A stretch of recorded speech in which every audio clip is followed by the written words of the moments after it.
So for this video we are doing Hypothesis Testing 3, the analysis of variance. It is chapter 9 in our textbook, and for the purposes of this video we're also doing example 9.1b from the back of the textbook, which is asking us to calculate the obtained F ratio for each set of scores below.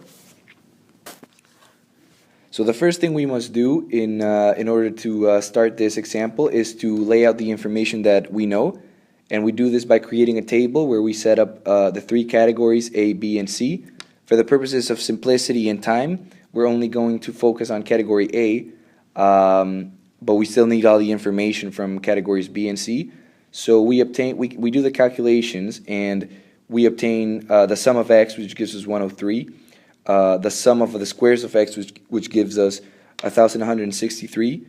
We get x subpar k, which is the mean of category A only, and then we get the mean of the whole, which is x subpar, which gives us 6.87.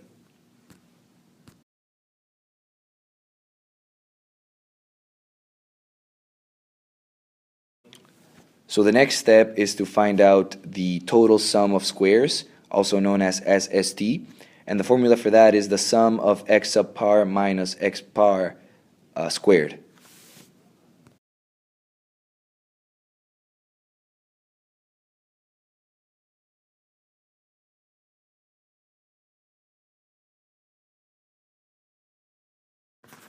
So once we have found the total sum of squares, or SST, we move on to find out the sum of squares between SSB. And the formula for that is the sum of n subpar k times x par subpar k minus x par squared, where n subpar k is the number of cases in a category, and x par subpar k is the mean of a category, which in this case is category A.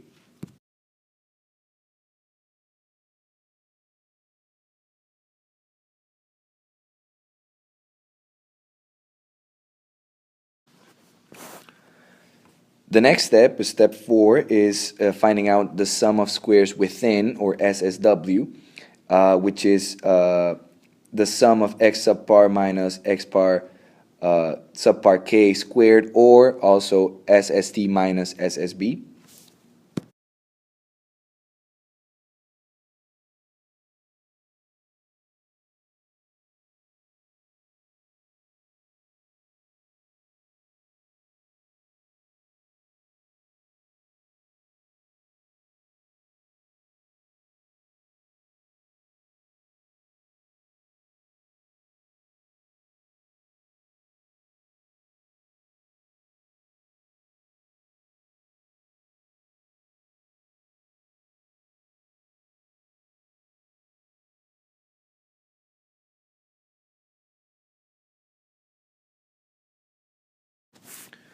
The next step is to calculate the estimates of the population variance, or the mean square estimates, which are calculated by dividing each sum of squares by its respective degrees of freedom. So it would be SSW divided by DFW, and the mean of squares between would equal SSB divided by DFB.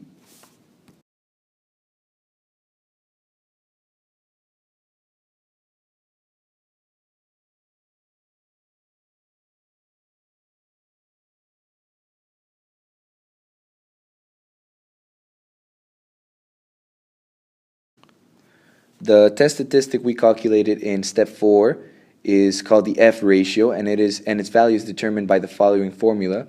So F equals the mean of the square between over the mean of the square within.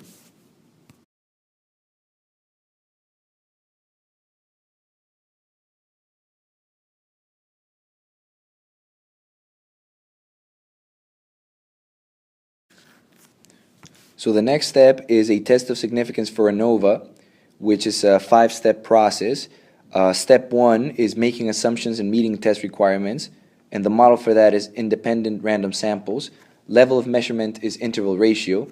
Populations are normally distributed, and population variances are equal.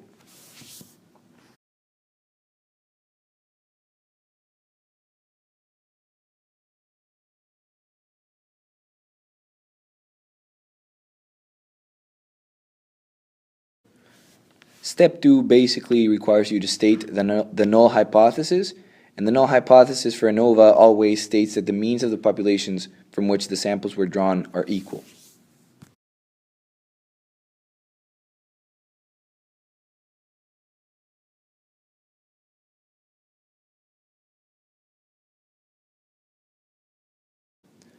Step 3 would be selecting the sampling distribution and establishing the critical region.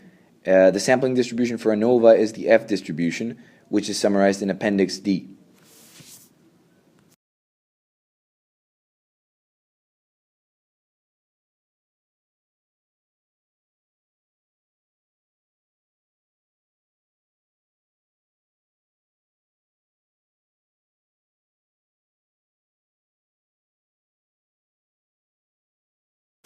Step 4 is computing the test statistic or finding the F ratio, and that is done. We did that in the previous part of the exercise, and we get an F ratio of 1.25.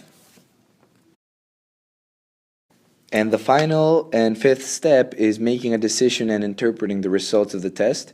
So we compare the test statistic with the critical value. Our F critical was 3.88 and our F obtained was 1.25. So our F critical is greater than the F obtained, and thus we can't reject the null hypothesis. So SPSS through using ANOVA is the most accessible way to conduct the analysis of variance test to answer the question, is there a significant difference within a group of variables? So the first step in SPSS is to transform our variables into and recode them into different variables in order to simplify our data. So we click all the new values and we select range and we select the values that we're interested in, so 205 through 399 and so on, 421 through 499, in order to change our input and output variables. We're dividing the census metropolitan areas into regions, the 5 regions being Atlantic, Quebec, Ontario, Prairies, and Western Canada, so Alberta and British Columbia. And again, we're using the census metropolitan area, so dividing the biggest metropolitan areas by region and recoding them into different variables. So we selected our variable, and then we click OK. We minimize the output document, and then we select Analyze, compare means, one-way ANOVA, to find out to do our ANOVA test. And the 2 variables that we are going to do are the number of persons in household and the hours worked for pay or self-employment. Those are our 2 variables, and we're going to click Options, select Descriptive, so that we get all the information that we want to get the means. And again, we're dividing it by region, so we make sure that region is selected, and then we click OK, and that will give us our information, our descriptives information, which gives us the mean, the standard deviation, the 95% interval confidence interval for the mean, as well as the ANOVA information, which gives us the sum of squares.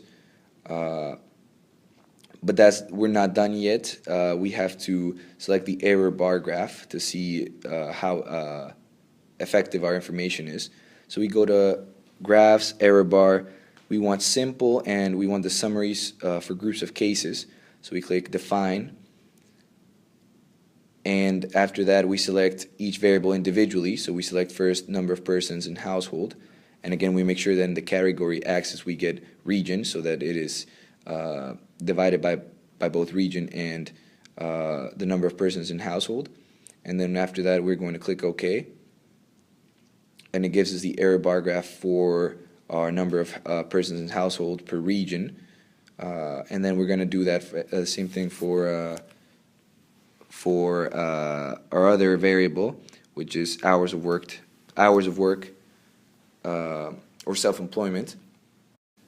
So using ANOVA and testing for ANOVA, we can determine that using the 2 variables that we selected, for example, for number of persons in household, the Atlantic region has the highest number of people living in the household with 3.05, and Quebec has the lowest with 2.72, And for hours worked for pay in self-employment, Western Canada, that being Alberta and British Columbia, have the highest, while Ontario has the lowest with 21.81.